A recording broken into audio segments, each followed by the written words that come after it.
Les Britanniques participeront aux élections européennes sans être certains que les eurodéputés qu'ils éliront siégeront à Strasbourg. C'est ce paradoxe que l'on décrypte dans ce nouvel épisode des Échos du Monde.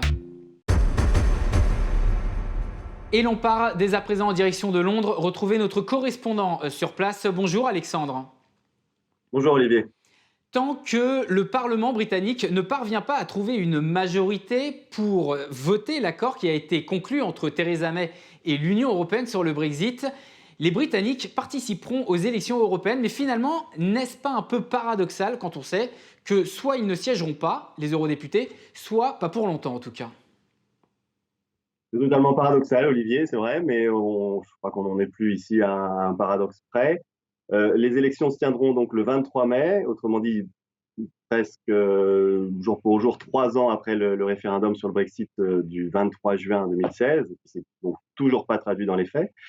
C'est évidemment un comble pour les électeurs britanniques et qui fulminent déjà de voir les deux gros partis incapables de s'entendre sur les modalités du Brexit. Ils l'ont montré dans les urnes à l'occasion des élections locales qui avaient lieu au Royaume-Uni le week-end dernier, mais impossible d'y échapper, même si conservateurs et travaillistes trouvaient un terrain d'entente dans les jours qui viennent, ce qui semble peu probable. Le Parlement n'aurait pas le temps matériellement d'adopter le projet de loi qui doit transcrire les modalités de sortie dans le droit anglais. Voilà, le gouvernement a même laissé entendre qu'un accord sur le Brexit risquait d'intervenir trop tard pour éviter aux eurodéputés britanniques de siéger à partir du 2 juillet.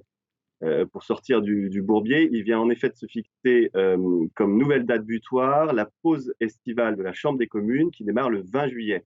Ce qui veut dire que tout nouveau retard, et il y en a déjà eu plusieurs dans ce dossier, en renverrait la résolution à l'automne.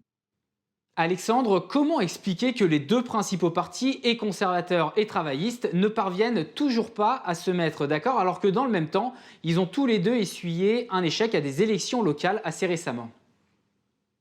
Alors, d'abord, Olivier, parce qu'il reste des différentes techniques entre les deux camps, à la fois sur la portée et puis sur le périmètre de l'union douanière avec l'UE dans laquelle le Royaume-Uni pourrait rester après le Brexit. Mais surtout parce que les calculs et les arrière-pensées politiques plombent en vérité les discussions. Est-ce que le Labour, notamment, a vraiment intérêt à porter secours à Theresa May? On peut se poser la question. Évidemment, s'il trouvait un accord avec May, Corbyn apparaîtrait comme le sauveur du pays. Évidemment aussi, il serait sans doute ravi d'attiser au passage les divisions entre conservateurs sur l'union douanière, mais il prendrait aussi le risque de laisser le Parti conservateur aller ensuite de l'avant en élisant, une fois débarrassé du Brexit, un nouveau leader.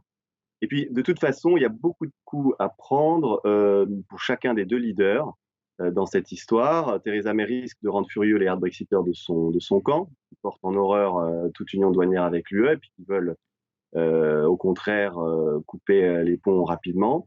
Et Corbyn, de son côté, doit composer avec ceux qui, notamment chez les militants du parti, du Labour, appellent à l'organisation d'un second référendum dont lui, en réalité, ne veut pas. Et si l'on s'intéresse cette fois-ci au terrain, comment se déroule la campagne pour ces élections européennes qui finalement sont assez paradoxales? Et puis qu'en pensent les Anglais, les Britanniques eux-mêmes? Vont-ils finalement se déplacer pour aller voter? Que disent les sondages pour l'instant, Alexandre? Alors, c'est évidemment une drôle de campagne, Olivier, pour des élections dont personne ne veut, surtout pas les conservateurs. Donc, du coup, l'atmosphère, vous en doutez, est totalement surréaliste. On sait depuis mardi seulement, par exemple, que le scrutin aura lieu quoi qu'il arrive, alors que le gouvernement espérait jusque-là pouvoir l'annuler au dernier moment. La participation des électeurs britanniques aux européennes, elle est traditionnellement basse. C'est 34% seulement au dernier scrutin, celui de 2014. Il y a pas, j'ai pas vu du chiffre passer sur les prévisions, mais tout le monde pense qu'elle risque cette fois d'être plus élevée parce que les gens voudront utiliser leur bulletin de vote pour justement sanctionner les deux grands partis sur leur gestion du Brexit. D'ailleurs, toute la campagne s'est structurée autour de ce thème. Le Brexit Party de l'europhobe Nigel Farage, qui avait créé autrefois l'UKIP, imposant son tempo avec 29% d'intention de vote dans les sondages, loin devant donc les travaillistes, avec 25%, et les conservateurs qui risquent d'être lourdement donc sanctionnés avec seulement 14% des suffrages. Merci Alexandre pour vos explications. Je rappelle, vous êtes le correspondant de notre journal à Londres. Quant à vous, merci de nous avoir regardés. Suivez toute l'actualité sur notre site internet leséchos.fr.